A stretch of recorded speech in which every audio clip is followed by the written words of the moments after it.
Il y a un coût sur vos paiements internationaux que personne ne provisionne jamais. Pas par négligence, mais parce que ce coût ne ressemble pas à un coût. Il n'apparaît sur aucune facture, aucun relevé. Ce coût, c'est le temps.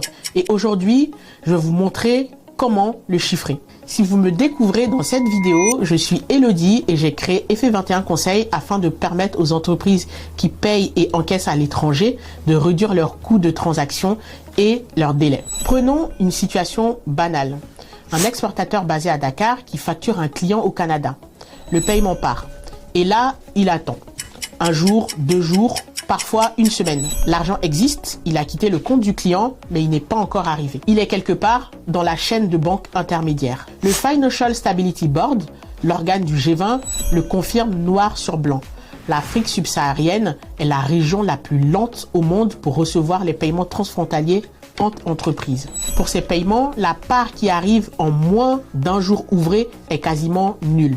À l'autre bout du classement, nous avons l'Amérique du Nord, la région la plus rapide. Donc, encore une fois, votre vitesse dépend de votre géographie. Maintenant, traduisons ce délai dans une langue que tout dirigeant comprend, celle de la trésorerie. Un paiement bloqué pendant plusieurs jours, c'est de l'argent immobilisé. C'est du besoin en fonds de roulement gelé et pendant qu'il transite, cet argent ne fait rien. Il ne finance pas vos stocks, il ne paye pas vos salaires, il ne rembourse pas votre dette. Il dort entre les banques. Et ce n'est pas tout. Quand votre argent met une semaine à arriver, vous perdez aussi du pouvoir de négociation. Vous ne pouvez pas profiter d'un escompte pour paiement rapide. Vous ne pouvez pas promettre à un fournisseur un règlement immédiat contre une remise. La lenteur vous coûte donc 2 fois. La trésorerie immobilisée et l'opportunité ratée. Quand il s'agit des frais, ça se voit. Donc, on peut le combattre, on le négocie. Un délai, c'est autre chose.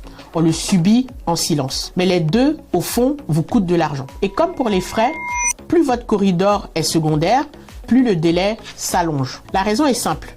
Plus la chaîne de banque intermédiaire est longue, plus il y a d'étapes de vérification, de fuseaux horaires, de jours fériés différents d'un pays à un autre. Chaque maillon coûte du temps. Ajoutez à cela les contrôles de capitaux et les exigences de reporting renforcées sur certaines zones et vous obtenez un délai qui s'étire sans que personne sur la chaîne ne soit responsable. C'est exactement ce que la blockchain résout. Moins d'intermédiaires, donc des délais réduits. Lorsque vous passez par les stablecoins, des représentations de monnaie classiques comme l'euro ou le dollar sur la blockchain, vous utilisez la même monnaie que vous connaissez, mais avec moins d'intermédiaires. Ça coûte donc moins cher et c'est moins long. Cependant, ce n'est pas la panacée. Ça ne convient pas à tous les corridors et il existe des enjeux réglementaires, fiscaux, comptables à prendre en compte. C'est pour cette raison que j'ai développé une approche pour accompagner les entreprises de la prise de décision à l'implémentation.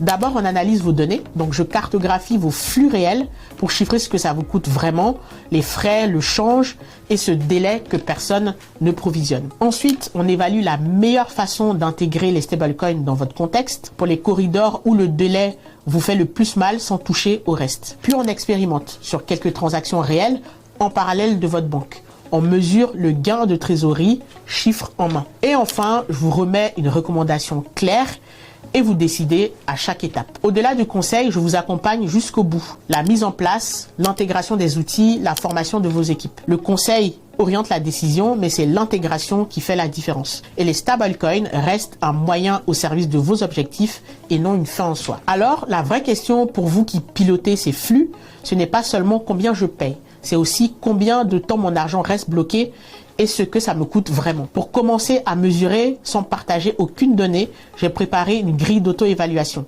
10 questions remplies de votre côté qui intègrent la question du délai. C'est gratuit, le lien en description. Et si vous préférez parler de vive voix de votre situation, mon agenda d'échange de 30 minutes est juste en dessous.